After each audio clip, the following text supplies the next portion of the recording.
This week, I dig the Eric André Show, which is a hyper absurd, surreal, parallel dimension talk show that is hosted by Eric André and Hannibal Buress.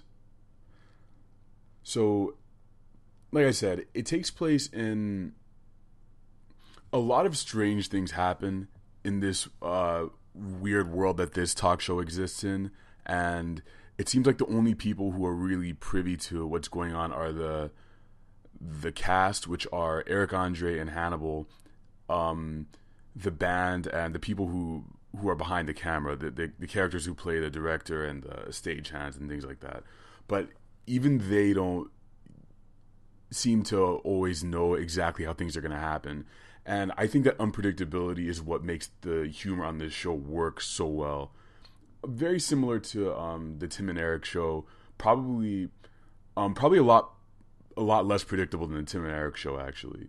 Whenever the show starts, the environment is destroyed, peed on, set on fire. There's gunshots going around. You have no idea what's going to happen. There are also a lot of man on the street segments where Eric André does unpredictable stuff, like he'll put on a centaur outfit and go in the middle of the New York City metro with some birthday cakes and dump them on people. And this is real stuff. These people don't know this stuff is going to happen. Again, with the unpredictability, after these segments happen, the producers have to chase these guys down and these strangers down and beg them to, let them put these shows on the air. The show, I think, is an answer to the super predictable and sort of sanitized humor that you get on shows like Fallon or Conan. Not that I don't enjoy that stuff every once in a while, but I do feel like it's really packaged.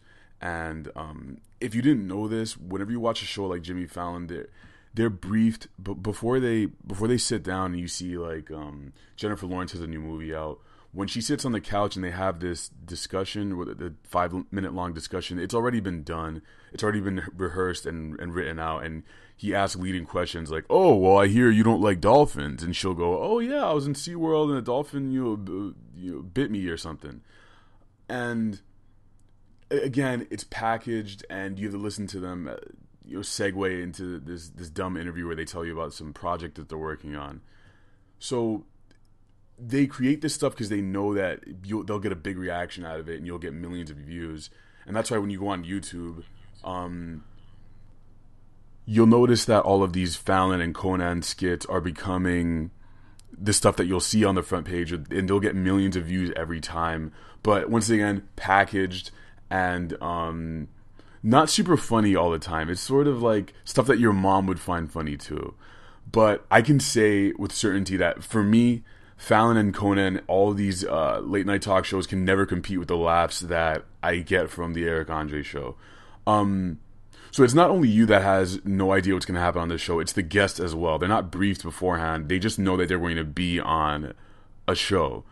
They don't know if Hannibal's going to hit on them, or if a naked intern is going to come out and get beaten, or if Eric Andre is going to pee all over the floor and like start vomiting uncontrollably, or if they're going to bring out a chicken and treat him like a world-class DJ and ignore the guest entirely.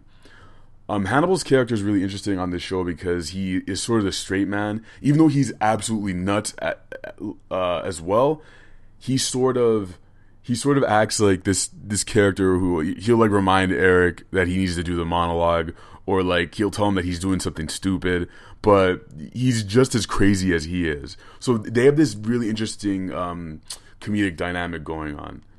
I'm really glad that this show exists, and I'm glad that it's been on for 3 seasons so far. Right now the show's in the middle of the 3rd season. You can catch it on Adult Swim every Thursday night, or you can just watch it online. I'll put a bunch of links in the show notes below, and here are 3 segments I think you can start with. One is the Killer Mike Action Bronson treadmill rap battle. 2 is the Nick Cannon interview, and 3 is the Chance the Rapper interview. Start with those. Let me know what you think, and let me know what your favorite segments of the show are, or what you look forward to seeing as the show progresses. I'll see you guys next week.